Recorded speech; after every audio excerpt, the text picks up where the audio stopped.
নমস্কার বন্ধুরা, হরে কৃষ্ণ, রাধে রাধে।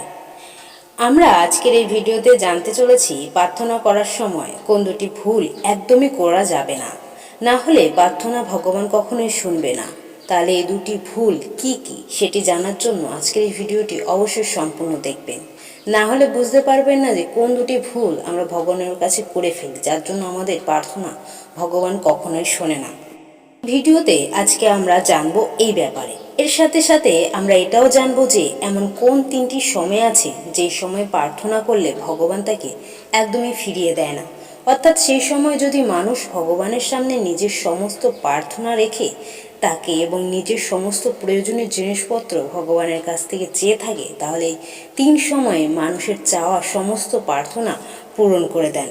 তাহলে এই তিন সময় কোনগুলো যখন মানুষের সব প্রার্থনা পূরণ হয়, সেটার ব্যাপারেও আজকের এই ভিডিওতে জানতে পারবেন।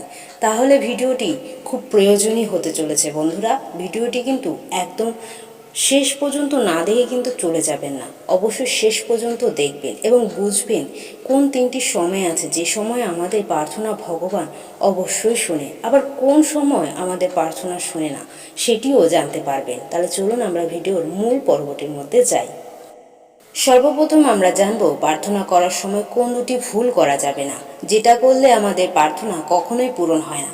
প্রার্থনা করার সময়ও এটাও বলা হয় যে প্রার্থনাও একটি পূজা।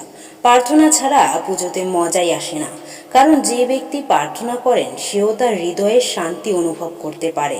প্রার্থনার মধ্যে ভগবানের শান্তি এবং ভরসা দুটোই রয়েছে।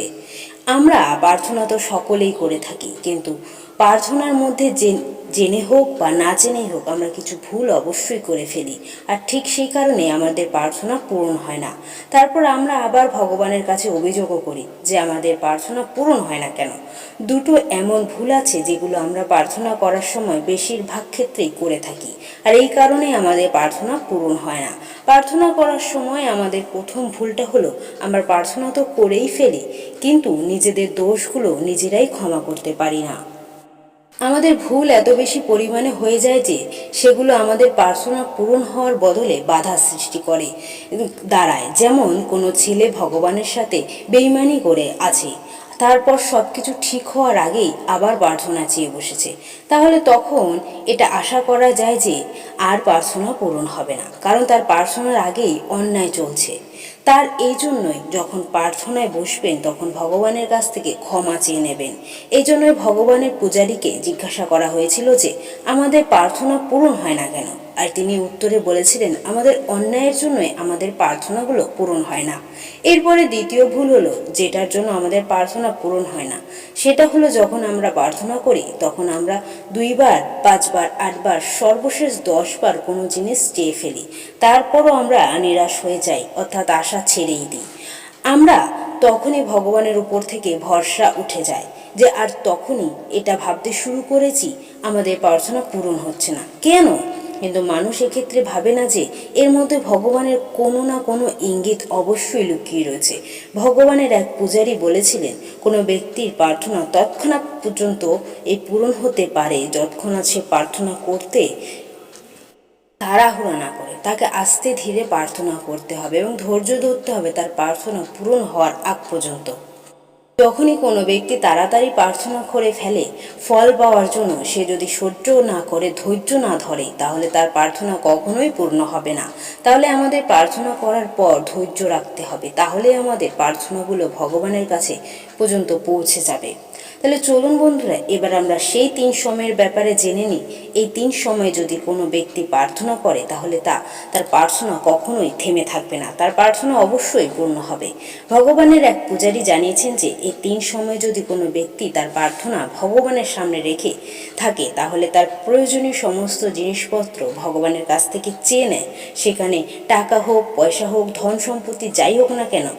এই 3 সময়ে কোনো ব্যক্তি সেটা চেয়ে থাকলে তখন ভগবান তার চাওয়া সমস্ত প্রার্থনাকেই পূরণ করে, চাওয়া পাওয়াগুলো জিনিসগুলো অবশ্যই তাকে দান করেন। তাহলে চলুন বন্ধুরা সেই বিষয়ে আমরা জেনে নিই। একজন ব্যক্তি ভগবানের কাছে গিয়ে জোরে জোরে প্রার্থনা করে জিজ্ঞাসা করলো, হে ভগবান, এমন কোন প্রার্থনা আছে যেটা আমরা করলে সেটা সঙ্গে সঙ্গে পূর্ণ হতে পারে? তখন ভগবানের প্রতিনিধি বলেন, আমি একজনের কাছ থেকে শুনেছি 3টে সময় এমন আছে যখন কোনো ব্যক্তি প্রার্থনা করলে সে প্রার্থনা কখনো থেমে থাকে না। তখন ব্যক্তিটি জিজ্ঞাসা করলে, হে গুরুজি, তাহলে সেই 3টে সময় কি? সে উত্তরে বলেন, 1, যখন আপনার শরীর থরথর করে কাঁপতে থাকবে তখন মানুষের চাওয়া সেই ভগবান পূর্ণ করে। 2, যখন আপনার মন ভগবানের প্রেমে খুব আনন্দ অনুভব করতে থাকে সেই সময় করা প্রার্থনাও ভগবান পূর্ণ করে, না করেও থাকতে পারে না। যখন কোনো ব্যক্তির হৃদয় ভগবানের প্রতি কোনো ভয় না থেকে ভগবানকে নিজের মনে করে তার প্রতি প্রবল ভালোবাসা আসে, তাহলে তখনও ভগবান তার প্রার্থনা অবশ্যই পূরণ করে।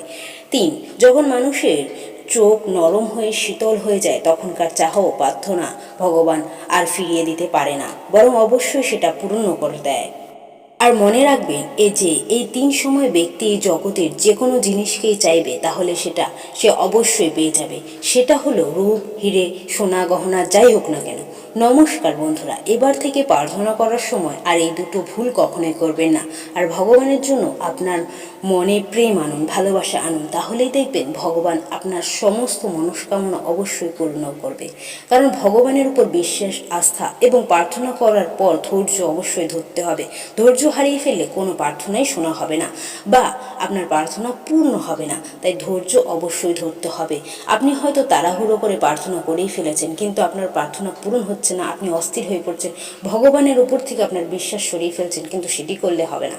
আপনার বিশ্বাস এবং অটুট রাখতেই হবে, তাহলেই সব প্রার্থনা পূর্ণ হবে। নমস্কার বন্ধুরা, ভিডিওটি ভালো লাগলে অবশ্যই একটি লাইক করবেন এবং চ্যানেলের ভিডিওগুলো ভালো লাগলে ভিডিওটি সাবস্ক্রাইব করে পাশে থাকবেন। আর ভিডিওটিতে যদি কোনো ভুল ত্রুটি থাকে আমাকে দয়া করে ক্ষমা করে দেবেন।